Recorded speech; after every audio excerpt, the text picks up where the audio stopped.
I'm Ethan. I'm best friend. I'm Kaiser. I'm best friend. I'm Zach, and I'm best friend. Kyler, stop. I'm Rachel, a friend. Alright everyone, I'm Jordan Shippers, and today my speech is going to be about caffeine. So we've all been there, and it's the last day to work on the project you've been putting off for the past week, and instead of that you've been spending your time playing with Snapchat filters, kicking it on the Xbox, or strolling through Instagram and Twitter. So it's the last day to finish it, and you've stayed up to the crack of dawn working on it. You're running on a solid 4 hours of sleep, so what do most people do at this point? Well, you probably turn to your most favorite caffeinated beverage. So what is this drink really doing to your body to make you feel so good? If you're like me, you want to know for sure what you're putting into your body. So finding out what happens when a person consumes this drink is important. Today you will learn the history of caffeine, the significance of caffeine, and what it will do to your body. So first, let's talk about the history of this stimulant and how it's found today. So the history of caffeine, the effects of this substance have been noted since the year 850. The University of Delaware stated that an Ethiopian rancher noticed his goats, quote, dancing after eating some red berries, which were later found to be the berries of a coffee plant. Caffeine made its debut in Europe in 1640s through the form of cocoa. After that, tea and coffee became popular and were used to treat many illnesses. The three main forms it came in were tea, coffee, and cocoa. Today, caffeine comes in many man-made drinks like sodas, pre-workout, and energy drinks. According to the FDA, the average cup of coffee contains about 60 to 150 milligrams of caffeine, and pop has about 40 to 80 milligrams, and pre-workout 100 to 300 milligrams.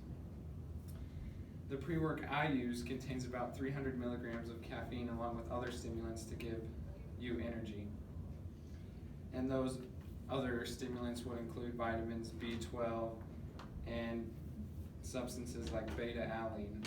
So now that you know where caffeine came from and how much is in your drinks, we can discuss what it does to your body.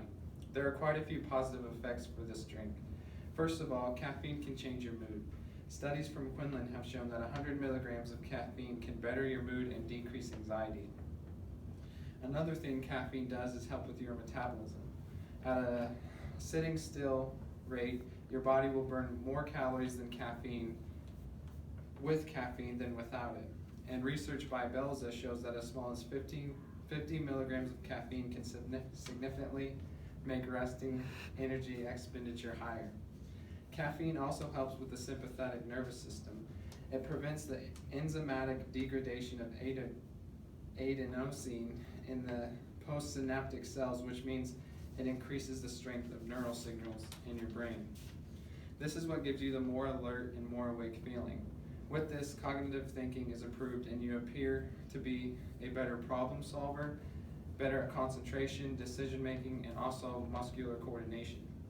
The last positive thing is its effect on athletic performance.